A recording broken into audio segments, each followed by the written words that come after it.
So I feel like it's been a while since we actually sat down and talked about Blizzard Entertainment. The last time we talked about this, I believe, was regarding World of Warcraft and their changes from, male and female to body type A, body type B, the typical stuff that you would expect. And I think also we had spoke about Activision Blizzard and what they were doing with Call of Duty and making you sign certain things before you can play because they're trying to basically give any reason to ban people these days. That's the last time we talked about Activision Blizzard. But now, Blizzard Entertainment has just revealed their first openly pansexual character for Overwatch 2. Now, this is something that I'm not surprised by in the slightest because ultimately, I feel like Overwatch is supposed to be that game for Blizzard that's going to check off as many boxes as they possibly can. And while I'm sure this is a great character in the game itself and nobody's going to have a problem playing this character, I really wish they would leave sexualities out of this. I don't really see the reason to put sexualities into the character. Like, they make the entire personality about the sexuality of the character, and it kind of leads to boring characters, in my opinion. Like, nobody really cares when they're playing a team shooter about what sexuality the character is. And if you do care about that, then there's probably something wrong with you. You're probably drinking the Kool-Aid a little bit too much. But let's see what this article from Bounding Into Comics has to say. So it says, Blizzard Entertainment reveals first openly pansexual character for Overwatch 2. In a move that shouldn't come as a surprise, Blizzard Entertainment has announced the first tie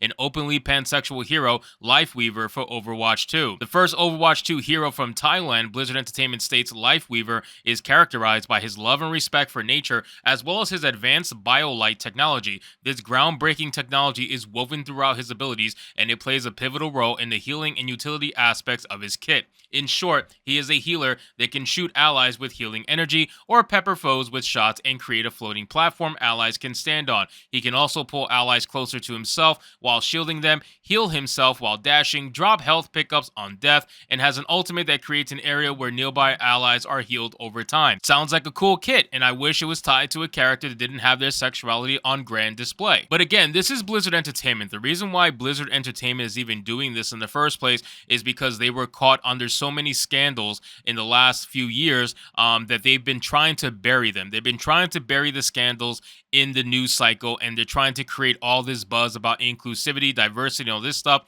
and people are actually eating it up. That's the sad part. There is so many people out there that have completely forgotten what Blizzard or Activision Blizzard has done over the last few years, that now all of a sudden all it takes is them creating a character in Overwatch that's pansexual, and people are like, oh, this is great for diversity. And this is not definitely having a double meaning behind it. No way. Blizzard Entertainment is totally being honest right now. It's a really sad state of affairs, unfortunately, but I really don't expect much from the gaming community right now, because when it comes to Overwatch 2, they've been doing stuff like this for a while. Overwatch 2 is their means of pushing out diverse characters. So it says Blizzard Entertainment states Lifeweaver's design is a result of a culmination of many different teams, including various concept art, hero design, and narrative. One of these pieces features an older physician who drew healing energy into his hands and blasted it into his allies, a bit like Moira's coalescence. This was built upon until we got the character as described by lead narrative designer Gavin Jurgenfire, Niren Pruk. I can't say these names, grew up in visiting botanical festivals and cared for his compound's garden alongside the family gardeners.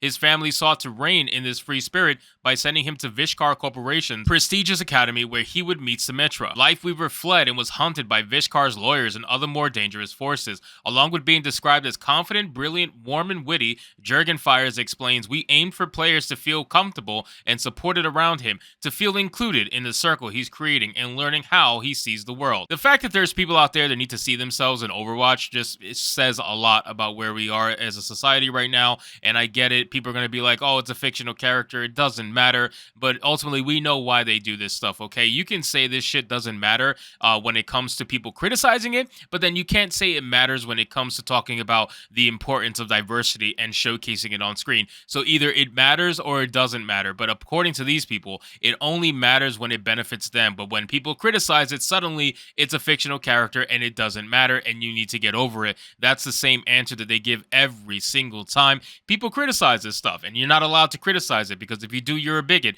And you know what? We wear the bigot flag proudly. Trust me on that one.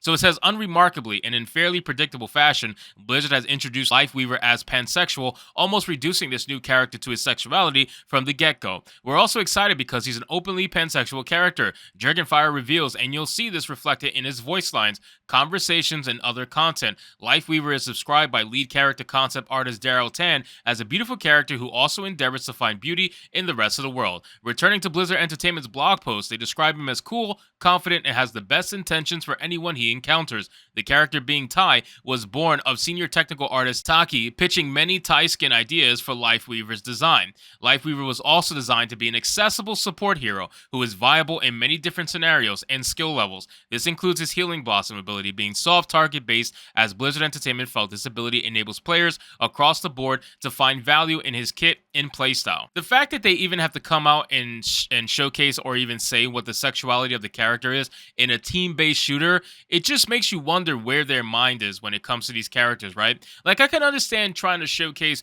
where he comes from, because Overwatch is a game kind of based in reality. It has real-world locations and names, so I understand trying to showcase diversity in that aspect of racial diversity. That's fine, because it is a game based in reality somewhat. But still, the fact that they're trying to showcase their sexuality when nobody even asked for it, it just kind of seems like it's very forced and it's very out there purposefully. You know what I mean? It says, speaking to PC Games and lead hero designer Alec Dawson explains, the aim was to create another support hero that didn't rely on aim skill. He then adds, Lifeweaver is designed for players that care a bit more about their own positioning, their game sense. Those are the skills they can check on more than necessarily aim skill. Dawson also emphasized throughout all of our testing, Lifeweaver is one of the harder heroes to really get the hang of, and that Lifeweaver is actually very approachable, but it will take some time to master Lifeweaver. For example, his platform and dropped health pickup can be used by enemies, and he cannot use Healing Blossom while shooting foes with Thorn Volley.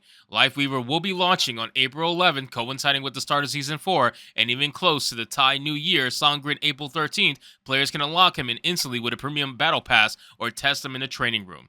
So again, guys, this is not something that really shocks me at all. I'm surprised in this description of Lifeweaver, they didn't put his sexuality here somewhere, because they're that out there with it. And why are you being so out there with a character's sexuality in a team shooter will always just completely just like dumbfound me. I really don't know what the reason is other than the obvious. And again, this is just a character that's meant to showcase certain diversities, and they get to check off some more boxes with him. When they start to focus on creating the next character, is going to check off the next couple of boxes, and they're going to keep going and going and going and going until people forget what they did in the past. And that's ultimately what they're trying to do. They're trying to make everybody forget their scandals, and if you're smart, you will never forget it. So anyway, guys, thank you so much for watching this video. I hope you did enjoy it, and if you did, consider leaving me a subscribe. I would greatly appreciate it. Don't forget to like the video, comment, let me know what you thought, and I'll see you guys on the next one.